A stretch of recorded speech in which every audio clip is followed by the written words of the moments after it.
भविष्य को संवारना है तो शनि की टेढ़ी नजर को समझना होगा।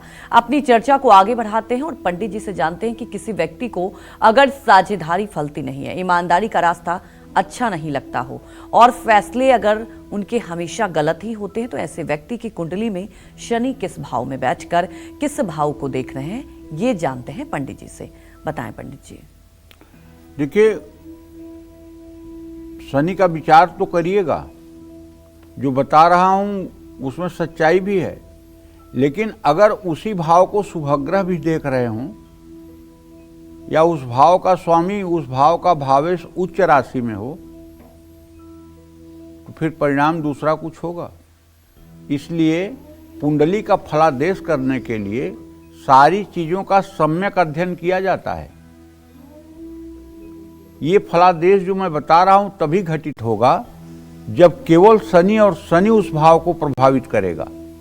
अगर उस भाव को शुभग्रह भी प्रभावित करेंगे, बृहस्पति बुध शुक्र या चंद्रमा प्रभावित करेंगे, तो फिर परिणाम दूसरा होगा।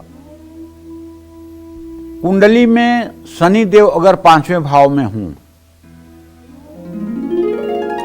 तो ऐसा व्यक्ति क्रिएटिव होता है और संघर्ष करने के लिए तैयार रहता है। लेकिन इस भाव में शनि अशुभ हो तो शिक्षा और लव लाइफ में मुश्किलें आती है। अब देखिए, शनि की स्थिति पंचम विद्या स्थान में, शिक्षा के स्थान में है और उसकी दृष्टि जीवन साथी के भाव पर जा रहा है।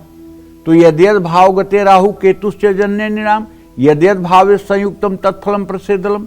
जब शनि सप्तम को देखेगा तो पति या पत्नी के जीवन में रोग, बीमारी, परेशानियां तो पैदा कर ही देगा, वो चाहे जो हो। तो शनि 7वें, 11वें और 12वें भाव को देखेगा। 7वें भाव में शनि की दृष्टि वैवाहिक जीवन में संघर्ष लाती है, कारोबार में साझेदारों के साथ उतार चढ़ाव आते हैं। 11वें भाव पर शनि की दृष्टि से लाभ मिलता है, लेकिन कैसे? ऐसा आदमी रिश्वतखोर होता है, घूसखोर होता है, बेईमानी की कमाई करता है, 2 नंबर की कमाई करता है। लेकिन जल्दबाजी, बेईमानी और गलत फैसले ऐसे आदमी को डुबाते भी हैं।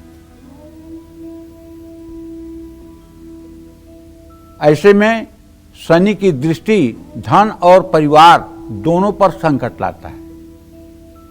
द्वितीय भाव पर भी शनि की दृष्टि रहेगी। द्वितीय भाव पर जब शनि की दृष्टि जाएगी तो धन संचय में व्यतिरेक पैदा होगा, धन संचय नहीं हो पाएगा और ऐसा व्यक्ति कॉन्फिडेंस के साथ अपनी बात को कभी नहीं रख पाता है। तो ये शनि के अशुभ प्रभाव में आते हैं।